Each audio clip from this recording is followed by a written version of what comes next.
กี่ยวกับรายจ่ายพนักงานเนาะซึ่งรายจ่ายพนักงานนี่ก็เป็นหัวข้อที่สำคัญเป็นเวียกที่ว่าหลายๆบริษัทก็ให้ความ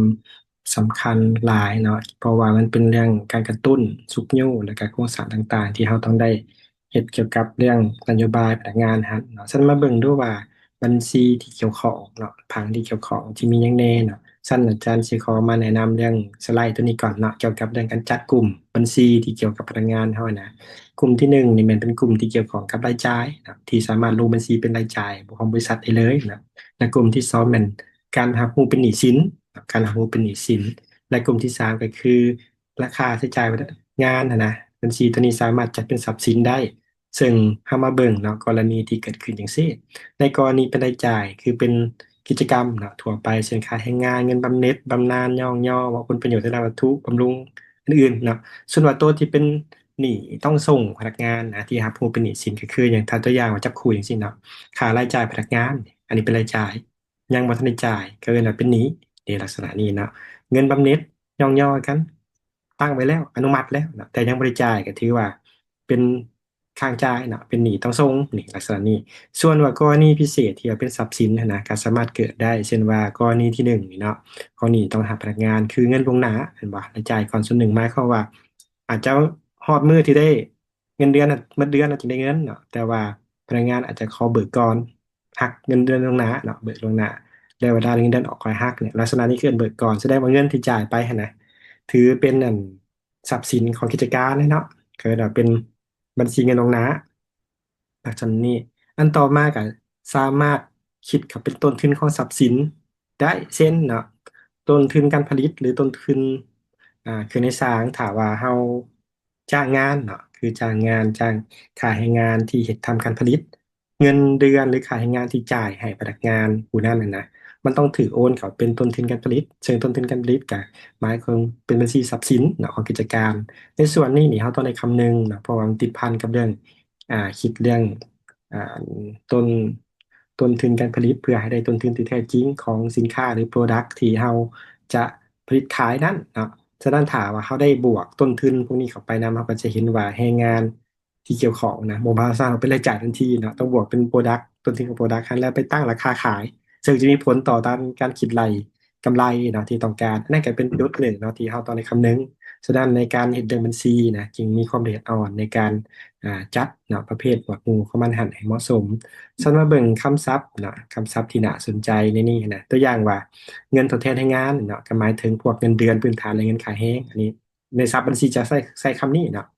ส่วนว่าเงินบำเหน็จเป็นย่อๆอันนี้จะบันทึกเกี่ยวกับเนาะรายจ่ายเด้อตัวนี้เนี่ยจำนวนเงินที่กองประชุมสภาผู้อำนวยการหรือสภาบริหารได้อนุมัติให้แก่ผู้ที่ดีเด่นเนาะและมีผลงานในการจัดตั้งผ่านมาเช่นเงินบำเหน็จ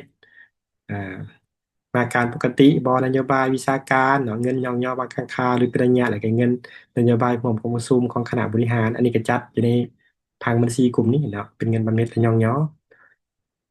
เงินสวัสดินโยบายพักผ่อนหรือสวัสดิการเนี่ยอันนี้ก็เป็นพังหนึ่งเนาะซึ่งว่าพังนี่ใช้สำหรับการให้สวัสดิการแก่พนักงานเนาะเวลาไปพักผ่อนตามกฎระเบียบของวิสาหกิจอันนี้ก็มีเนาะบางบริษัทเนี่ยเป็นก็มีตัวนี้เกิดขึ้นเนาะแต่ตัวที่หลายคนสับสนก็คืออย่างเงินผลประโยชน์ด้านวัตถุบางทีก็ว่าเอ้ยผลประโยชน์ทางด้านวัตถุอันนี้มันแม่นอันต้องได้บวกเป็นต้นทุนหรือไปบวกมาเป็นอันรายได้ของพนักงานบ่เพื่อไปหักอากรรายได้ ประจำเดือนนะอันนี้ก็มีส่วนได้เนาะสำหรับว่าอย่างบางทีนะบริษัทนะบ่ได้เอาเงินสดให้นะโดยจ่ายเงินให้พนักงานแต่ว่าให้วัตถุเพื่อหักใช้ในการดำเนินชีวิตของเขาเนาะก็คล้ายๆคือว่าได้คันเฮาเอาเงินไปซื้อนะก็ต้องได้จ่ายเนาะคือตัวอย่างเนาะคือตัวอย่างอย่างค่าที่พักเซาสมมุติว่าบริษัทมีห้องการให้พักคันเฮาไปจ่ายเงินเช่าทางนอกนะก็ต้องเสียค่าเช่าเนาะเป็นรายจ่ายของบุคคลแต่ถ้าว่าได้ผลประโยชน์ตรงนี้ก็ถือว่าเป็นรายหักของพนักงานในขณะ บอกเป็นผลประโยชน์อย่างหนึ่งหรือพาหนะครับไส้น้ำมันอาหารเที่ยง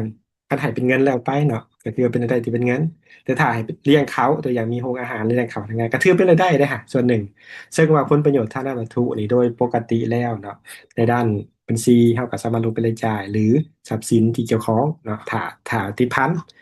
ในขณะเดียวกันเบิ่งสุสากรเองเนาะเป็นการสามารถเป็นการเอาผลประโยชน์ทางวัตถุนี่บวกให้เป็นพื้นฐานที่หลายอากรได้แต่ต้องไปเสีย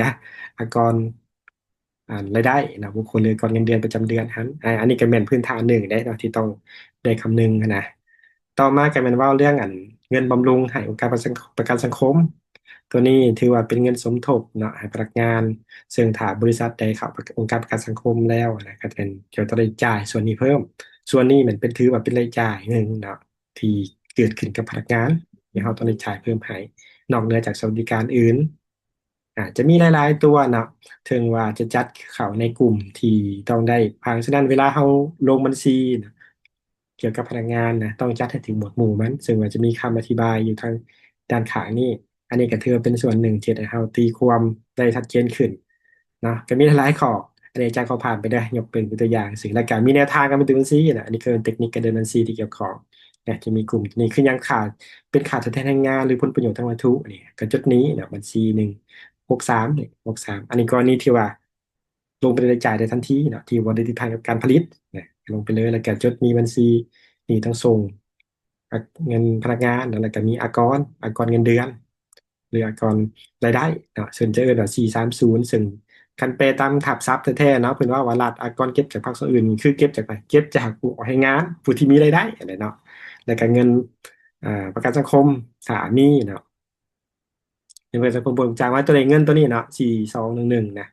องค์การประกันสังคมหมายความว่าเงินตัวนี้นี่หักจากรายได้ของพนักงานซึ่งรายได้พนักงานก็ถือเป็นรายจ่ายของบริษัทนั่นแหละเนาะหักจากรายได้ร่วมของพนักงานนี่หมายความว่าจะเอาตัวนี้บวกกันเงินมาแล้วมาไล่ตัวนี้ เนาะประกันสังคมเป็น